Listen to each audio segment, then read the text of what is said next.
তো hey guys, good morning, শুভ সকাল, সুন্দর একটা সকালে তোমাদের সবাইকে সুস্বাগতম। যাই গাইস, চলে এলাম সকাল সকাল নতুন একটা ইন্টারেস্টিং ব্লগ ভিডিও নিয়ে। সত্যি কথা বলতে গেলে গাইস, আমি না নিজে জানি না যে আমার ব্লগগুলো ইন্টারেস্টিং হয় না কি হয়। যাই হোক, সকালবেলা ঘুম থেকে উঠে এখন দেন ঘড়ি কাটায়, ও যাই হোক আজকে হাতে ঘড়ি নেই, এখন খুব বেশি হলে সকাল 7টা বাজে। আর 7টার সময় গাইস আকাশে গাছ এরকম পরিমাণে রোদ, ঠিক আছে, মানে ভাবো এই সকাল 7টার সময় যদি আকাশে এরকম রোদ হয় তাহলে তো এখনও বেলা পড়ে আছে। ঠিক আছে, আমি যেহেতু অনেকদিন পরে এদিকে এলাম, ঠিক আছে, এর আগের ব্লগটা দেখলে যে ওই বাগানটাতে গেছিলাম, ঠিক আছে, আর আজকে এলাম দেন এই বাঁধের ওপরে। আর এখন মেনলি এই বাঁধটা পুরো পাকাপোক্তভাবে মানে মাটি ফাটি ফেলে ঠিকঠাক করছে। কারণটা এখানে না গেছে, এই বাঁধটার মধ্যে অনেকগুলো নারকেল গাছ ছিল, ঠিক আছে, তো ঝড় বৃষ্টিতে নারকেল গাছগুলো সব ভেঙে পুকুরে পড়ে গেছে। তাই জন্য এই পুকুর থেকে এখন মাটি কেটে এই বাঁধের ওপর দেওয়া হচ্ছে, ঠিক আছে। তার মানে বাঁধে মাটিটা দিলে কী বলতো, বাঁধটা মানে আগে যেরকম ছিল তার থেকে আরও শক্তপোক্ত হবে আর কি, ঠিক আছে। আর যত ময়লা আবর্জনা ফাবর্জনা আছে সব এখানে সব ঢিপি করা আছে, ওখানে যেরকম আগুন জ্বলছে এগুলোকে সব আগুন দিয়ে পুড়িয়ে দেবে। এই হচ্ছে এখানকার মানে এখানের পরিস্থিতি। আর ওয়েদারটা তো আজকে জাস্ট এরকম লেভেলের, আকাশে ভাই সেই লেভেলের রোদ আর নিচে সেই লেভেলের গরম। যারা কাজবাজ করছিল তারা দেন এখন ওখানে গাছের তলায় বসে রেস্ট নিচ্ছে। কেন বলো তো, দেখো ভাই এই রোদের মধ্যে এই রকম পুকুরে মাঠে ঘাটে মাটি কাটা কাজ না ভাই, মানে অবস্থা খারাপ হয়ে যায়। আমরা তো ভাই অনেক ভালো আছি, আর যারা এরকম মাটি কাটাকাটি কাজবাজ করে তাদের অবস্থাটা কী হয় খালি একটু ভাবো। ঠিক আছে, ওই কারণে এখন দিন ওরা সব বসে রেস্ট নিচ্ছে, চা ফা খাচ্ছে গাছের তলায়। দেখো কাজ করতে করতে মাঝে মধ্যে না একটু রেস্ট ফেস্ট নিতে হয়, তাহলে তো শরীরটা ঠিক থাকবে নাকি। আর কন্টিনিউ কাজ করতে গেলে অবস্থা খারাপ ভাই, আমাদের পক্ষে তো অসম্ভব এইসব। আমি এইটুখানি গেলাম তাদের না ঘাম ফাম বেরিয়ে আগে থাকে। তো ভাই দেখো, ভিডিও থেকে সাকসেস পেতে গেলে তোমাকে প্রচুর পরিমাণে খাটতে হবে আর ডেলি ভিডিও দিতে হবে। আর সত্যি কথা বলতে গেলে গাইস, ডেলি ভিডিও গাইস আমি দিতে পারি না, কারণ আমি একটু কাজের মধ্যে থাকি, কাজের চাপে থাকি। কাজের চাপ যখন থাকে তখন গাইস আমি ভিডিওর দিকে ফোকাস দিতে পারি না। তো গাইস আমি আবার যখন নতুন করে ভিডিও শুরু করেছি, তো আজকে থেকে চেষ্টা করব কন্টিনিউ ভিডিও দেবার। আর যে মানে দেখো, অনেকে আমাকে কমেন্টে বলেছে জিনিসটা, না হলে না জিনিসটা আমার মাথাতেই আসতো না। অনেকে আমাকে কমেন্টে বলেছে যে দেখো দাদা, কন্টেন্টের দরকার নেই, তোমার লাইফস্টাইল যেরকম মানে যেরকম তুমি আগে ভিডিও বানাতে, সারাদিনে আমি যা যা করছি সেটা তোমাদেরকে শেয়ার করতাম, আর সেরকমভাবেই আমাকে সবাই কমেন্ট করে বলেছে। আর প্লাস যারা যারা আমার ফেসবুকেও আছে তারাও আমাকে মেসেঞ্জারে বলছে যে আগে যেরকমভাবে ভিডিও দিতি সেরকমভাবে ভিডিও দিই। তো চলো ভাই, সব কিছু ভেবে চিনতে আমি আবার চলে এলাম নতুন একটা লাইফস্টাইল ব্লগ নিয়ে। আজকে থেকে যা যা করবো ভাই, যা যা করবো, মানে ভুলভাল কিছু ভেবো না কিন্তু। ওকে, যা যা করবো সারাদিনে যেখানে যেখানে যাবো, যা যা করবো সব কিছু তোমাদেরকে আমার ভিডিওর মাধ্যমে শেয়ার করবো। তোমাদের কাছে খালি একটাই আমার ছোট রিকোয়েস্ট, আগে যেরকমভাবে ভালোবাসা দিতে প্লিজ সেরকমভাবে শুধু আমার পাশে থাকো।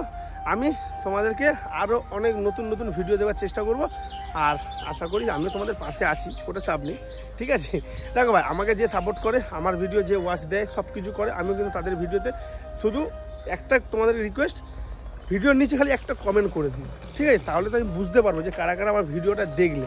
তো তোমাদের কমেন্টে ঢুকে ভিডিও ওয়াচ করে লাইক কমেন্টস করে তারপরে নিজের বাড়িতে নিয়ে চলে আসবো, ঠিক আছে। তো ভাই আর একটা কথা, দেখো বেসিক্যালি আমি কোনো ইউটিউবারকে নিয়ে কোনো কথা বলি না, ঠিক আছে, আর কোনো কন্ট্রোভার্সিতেও জড়াতে চাই না, ঠিক আছে। এটা জাস্ট আমি তোমাদেরকে জাস্ট শেয়ার করছি। দেখো, প্রথম কথা হচ্ছে, কাঁধে বড় ইউটিউবারের হাত না থাকলে হুট করে ভাই এগানো যায় না, ঠিক আছে। আমার একটা বন্ধু, ঠিক আছে, সন্দীপ ডায়েরিস, ওর গার্লফ্রেন্ডকে নতুন চ্যানেল খুলে দিয়েছে, ভালো কথা, চ্যানেল খুলে দিয়েছে ওরা, আর ওরা অনেক দিন ধরে ভিডিও বানায়। তো ওর গার্লফ্রেন্ড নতুন, ঠিক আছে, তো নতুন নতুন চ্যানেল খুলেছে ভাই, বিনা ভিডিওতে, মানে চ্যানেলে কোনো ভিডিও নেই, খালি ভিডিওটা দিয়ে চ্যানেলে প্রমোট করে দিয়েছে যে এটা রিয়ার চ্যানেল, এটা তোমরা গিয়ে ওয়াচ করো, সাবস্ক্রাইব করো। ভাই বিনা ভিডিওতে 4000 সাবস্ক্রাইবার, বিনা ভিডিওতে 4000 সাবস্ক্রাইবার। তাহলে একটা বড় ইউটিউবারকে দিয়ে গাইস ভিডিও যদি প্রমোট করিয়ে যদি এরকম হয়, তাহলে আমরা ভাই সত্যি কথা বলতে গেলে কি ছিলাম তাহলে এতদিন, মানে আমাদের ভিডিওর কি তার মানে কোনো ভ্যালু নেই নাকি আমরা ভিডিও ভালো বানাই না? তো ভাই যাই হোক, আজকের ভিডিওটা যারা যারা দেখছো, ভিডিওটা কেমন লাগলো না লাগলো অবশ্যই কিন্তু প্লিজ একটু কমেন্ট করে জানিও, ঠিক আছে।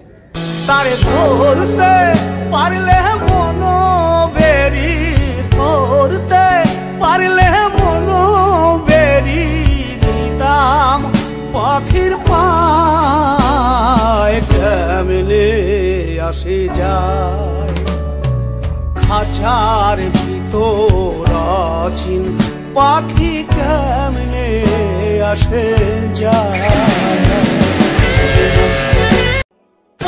তো যাই হোক, সিনেমাটি সেটটা কেমন লাগলো অবশ্যই কমেন্ট করে জানিও। তো যাই হোক, এখন যাচ্ছি বাড়ি, তো বাড়িতে গিয়ে ফ্রেশ ট্রেশ হয়ে তারপর দিন যাবো ডিউটি। তো চলো যা যা করবো তোমাদেরকে শেয়ার করবো, দেখতে থাকো। তো যারা গাইস বাড়িতে গিয়ে ফ্রেশ ট্রেশ হয়ে এখন দেন রেডি ফেডি হয়ে বেরিয়ে পড়েছি ডিউটি যাওয়ার জন্য। গাইস রাস্তাটার অবস্থা ঠিক এরকম, আর এদিকে ব্রিজের ছাওয়াটা পুরো এদিকে পড়েছে। হাট ভাঙা লাগলে চলো অফিসে যাই, আমার সাথে কথা হবে। কারণ এখন না নিয়ম করে দিচ্ছে আমাদের এখানে, মানে ফোন হাতে নিয়ে গাড়ি চালালে ধরে 2000 টাকা কেস। যাই হোক, কেস খাওয়ার দরকার নেই। যেখানে চোখ মেলি যেদিকে তাকাই, সবখানে তোমাকে খুঁজে আমি পাই। তোমাকে ছেড়ে আমি কি নিয়ে থাকবো, মনটাকে সরিয়ে কোনখানে রাখবো, মন মানে না। তো এখানে ব্যাপারটা হচ্ছে, আমি ডিউটি থেকে এসে আর ভিডিওটা কন্টিনিউ করিনি, ডাইরেক্ট গোপালদের বাড়িতে চলে এসেছি। কারণ গোপালদের বাড়িতে আজকে কি বলে জগন্নাথ পুজো, তারপরে হচ্ছে নারায়ণ পুজো। তো ওই জন্য গোপাল আমাকে তাড়াতাড়ি বলেছিল আসতে। তো যাই হোক, ডিউটি থেকে এসে ডাইরেক্ট চলে এসেছি গোপালদের বাড়িতে। এখন দেখতেই পাচ্ছ পুজো আরম্ভ হয়ে গেছে। আর এই যে জগন্নাথের মূর্তিটা দেখছো, এইটা হচ্ছে গোপাল নতুন করে প্রতিষ্ঠা করেছে বাড়িতে।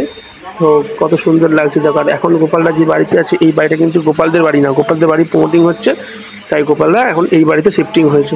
তো যাই হোক, গোপাল অনেক দায়িত্ব নিয়ে সব কিছু করে। যাই হোক, অনেক ভালোবাসি গোপালকে, আমার ছোটো ভাইয়ের মতো।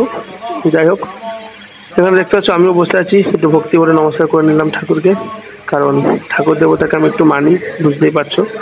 যাই হোক, চলো এখানে পুজো হচ্ছে, এখানে এখন যাই হোক আরতি আরম্ভ হয়ে গেল। এই যে এদিকে গোপালের মা আছে, মানে জেঠি আছে, এদিকে গোপাল আছে, আর আমি পেছনে বসে বসে ভিডিও করছিলাম।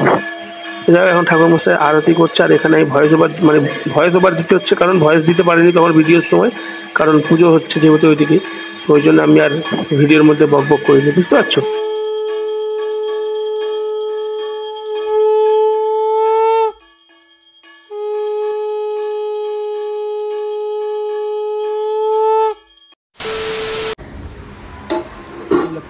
কিছু লাগবে ভাই? খাওয়া শুরু করি। রান্না ভালো আছে গোপাল? রান্না ভালো আছে? বলছি তরমুজের দানা খেয়ে নিলে কিছু হবে না তো? তরমুজের দানা মরে যাবে আজকে, তরমুজের দানা খেয়ে। না, তরমুজের দানা খেয়েছি। তো যাক ভাই, গোপাল ভাইয়ের পুজো কমপ্লিট, এখন বসে পড়েছি খেতে। জল ভেজে আসছে। প্রীতম আমার বেশি খায় না, প্রীতম আমার লজ্জা পায়। তাই প্রীতম? তো যাক ভাই, গোপালদের বাড়িতে প্রোগ্রাম শেষ, আর প্রোগ্রাম শেষ করে দিলে এখন চলে এসেছি বাড়ি। আর বাড়িতে এসে আমি গাড়ি ফাড়ি তুলে তাহলে চলো আজকে ভিডিওটা আর বেশি দূর টানবো না। তো আজকে আমাদের ভিডিওটা এই পর্যন্ত। যদি ভালো লাগে লাইক কমেন্ট শেয়ার অ্যান্ড সাবস্ক্রাইবটা মাস্ট। তো চলো দেখা হচ্ছে নেক্সট একটা ব্লগে। তখন সুস্থ থাকো, ভালো থাকো, take care, goodbye, love you.